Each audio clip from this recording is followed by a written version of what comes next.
Hello, everyone. Welcome to Backyard Musings, broadcasting live from Apple Valley. I'm Steve. I'm Scott. Thank you for joining us today on our science and technology segment. According to a new study published in the journal Annals of Behavioral Medicine, taking a midday walk or doing household chores could enhance cognitive processing speed. Love it. Yep, My that's neighbors, that's I a always see them positive. walking, and they're older people. That's Yeah. a positive. Making it comparable to being 4 years younger. I don't know about how they make that calculation, but I mean, you feel younger, right? Exercise is known to enhance brain health and lower the long term risk of cognitive decline and dementia. However, a recent study by researchers at Penn State College of Medicine reveals that even everyday physical activity can deliver immediate benefits for brain health. Would you like to know more? Okay, here we go. The team found that middle-aged people who participated in everyday movement showed improvement in cognitive processing speed equivalent to being 4 years younger, Okay. regardless of whether the activity was lower intensity, like walking the dog or doing household chores, or higher intensity, like jogging. This is a quote: "You don't have to go to the gym to experience all the potential benefits of physical activity," said Jonathan Hacken, assistant professor of neurology and psychology at Penn State and the Penn State College of Medicine. Okay. Yeah. Love it. Further quotes: "All movement is important. Everyday movement counts as a source of accumulated physical activity that could be credited towards a healthy lifestyle and may have some direct impact on cognitive health." It's a good So, thing. for my Army buddies, we already know this. Army, you're marching everywhere. You're doing physical fitness training. We know that it's good for health. We had that lifestyle when we were 17 to when some of us retired. So, previous Both research. mentally and physically. Yeah. Work your mind and your body. There you go. That's what the drill sergeant used to say. Previous research that has examined the relationship between physical activity and cognitive health typically looked at the long term relationship. For example, over the course of decades, for a retrospective study, or months to a year for intervention studies, Hakun said that he was interested in connecting the dots sooner to understand the potential short term impact of physical activity on cognitive health. There's the NSA again. They won't leave us alone. We hope that ends January 20th. Hope so. The research team leveraged smartphone technology, and smartphones, to interact with participants multiple times during their regular daily lives using a protocol called ecological momentary assessment. That's a mouthful right there. Somebody probably got a medal for making that up. Yeah. Ecological. And hopefully they got a chest to pin it on. Over the course of 9 days, participants checked in 6 times a day, approximately every 3.5 hours. Like a little check-in. Yeah. So during each check-in, participants reported that if they had been physically active since their last check-in, if they were active, they were asked to rate the intensity of their activity: light, moderate, or vigorous.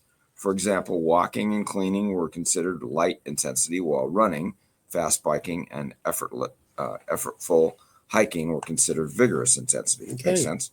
Participants were then prompted to play 2 brain games, one designed to assess cognitive processing speed and the other designed to assess working memory. Nice little tests. Yeah. On the spot. So, which Hakun said can be a proxy for executive function.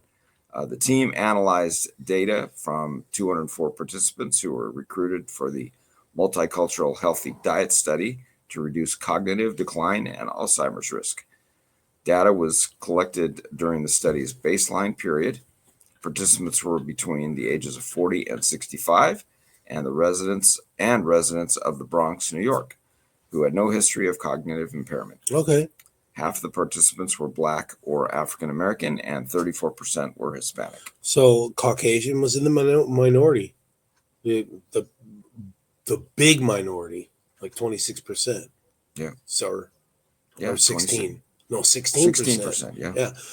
The team found that when participants reported being physically active sometime in the previous 3.5 hours, they showed improvements in processing speed equivalent to being 4 years younger. Again, I'm not sure how they calculate that age thing, but they seem to be saying it a lot.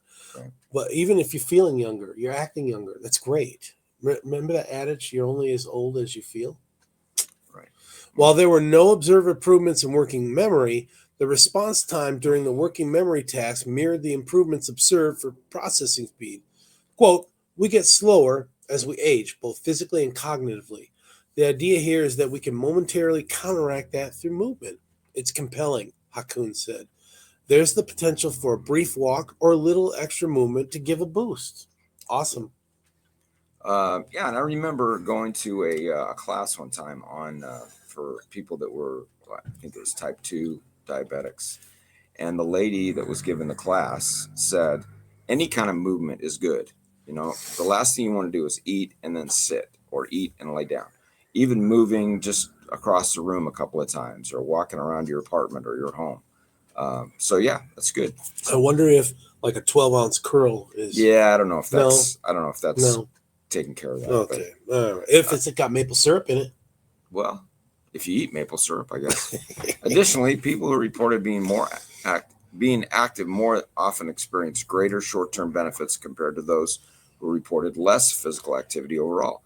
Hakun said that it suggests that cognitive health benefits may increase with regular physical activity. However, he explained that more research is needed to understand how much physical activity and the frequency and timing of being active influences cognitive health. Hakun says that future research may include pairing the ecological momentary assessment with activity monitoring tools to better track the association between observed physical activity, behavior, and cognitive outcomes. Okay. He also hopes to collect data over a longer period to see how everyday physical activity influences cognitive health over time compared to normal aging. Nice. He's on the right track. Yeah. Love it. Yeah.